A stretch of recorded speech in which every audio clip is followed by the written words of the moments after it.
Hi everyone, this is the video that goes along with online work number 28. Before we start the lesson, I just want to spend a few minutes and talk to you about good video watching, because I've been hearing from a lot of people, I watch the video but then I just don't understand, or I watch the video but then I can't remember anything when it comes time to do the work.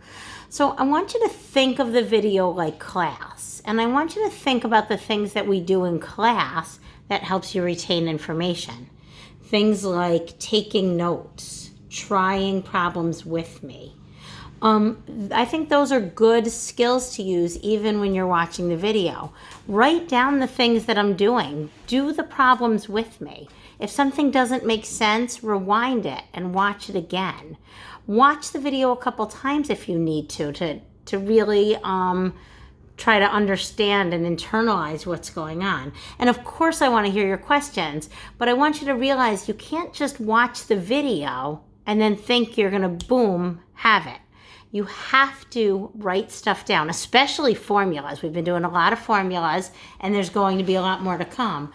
You have to write down the formulas or you're not going to be able to remember them. You have to take notes about the things that we're talking about.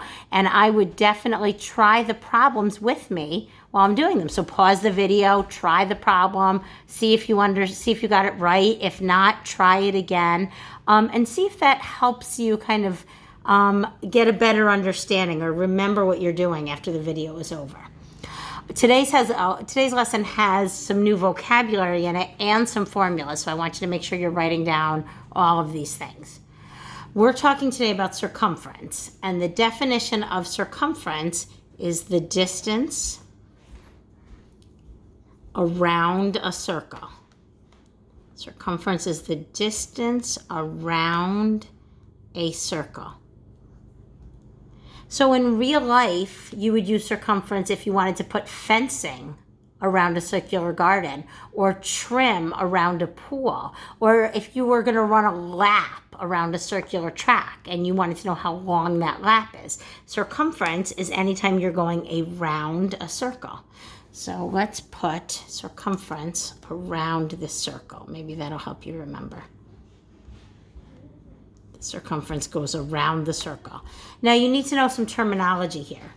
You need to know that this line that goes across the circle straight through the center is called the diameter. Hopefully you remember that from last year. And this line that just goes from the center out to one end of the circle is called the radius. Now I think it's important to realize that the diameter is going to be exactly twice the radius, or the radius is half of the diameter. Now I could draw a line anywhere on the circle to any other point on the circle, and we would call that line a chord.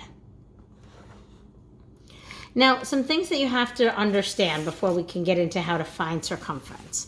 Let's first talk about what pi is.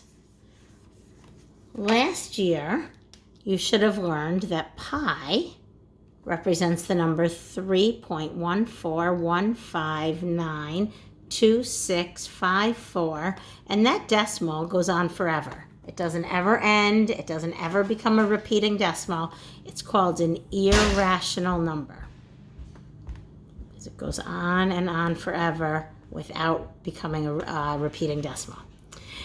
And pi is the answer that you would get. Mathematicians discovered that pi is what you get when you take the circumference of a circle and you divide it by the diameter of the circle.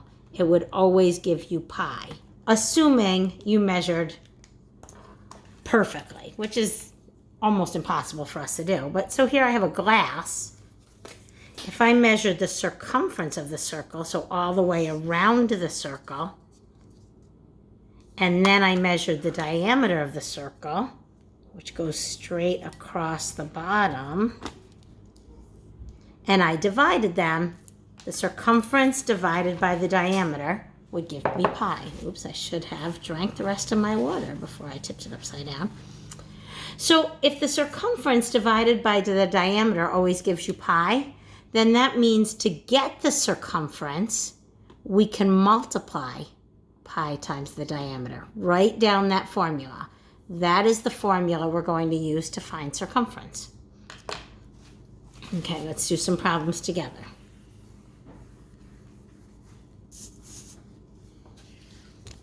Oops, sorry, I hit my phone. Okay, so here's a circle. The diameter is 8 centimeters. We're going to find the circumference by doing pi times diameter.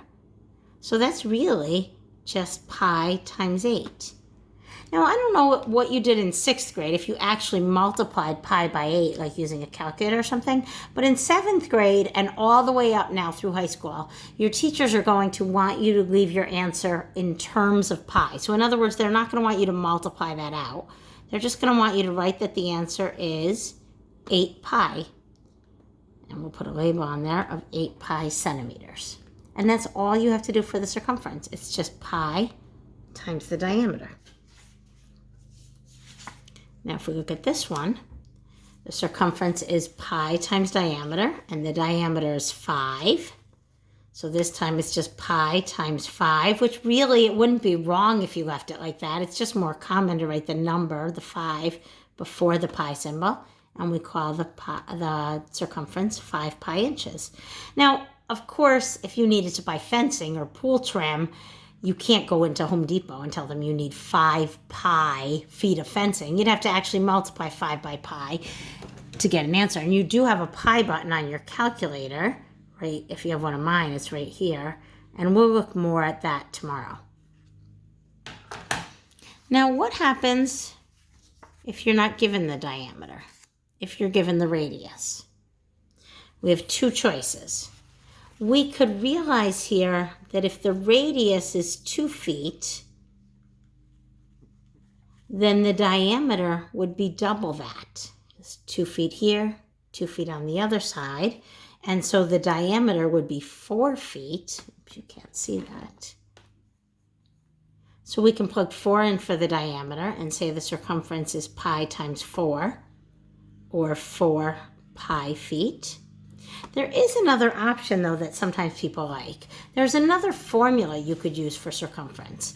Instead of using pi times diameter, you could say the circumference is 2 times pi times the radius. So write that down if you want, or you can always just use this formula.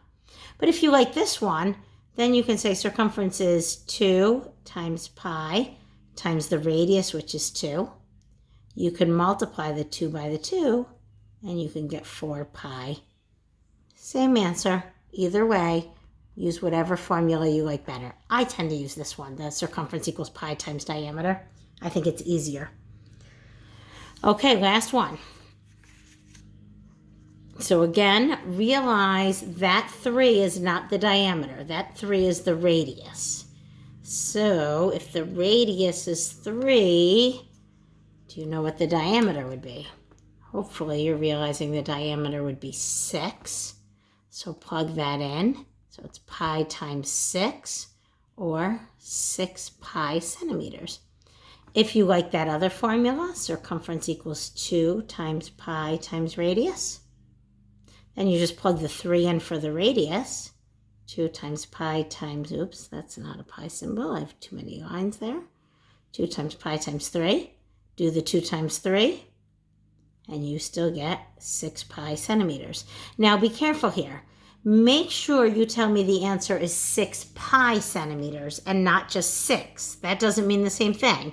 The circumference here is whatever 6 times pi is. But remember, you're going to leave your answer in terms of pi. The only time we don't leave it in terms of pi, the only time we punch it in our calculator is when the directions tell us to round it. And we'll address that on the next lesson. I hope this helps you. Please let me know if there's any questions. Have a great day.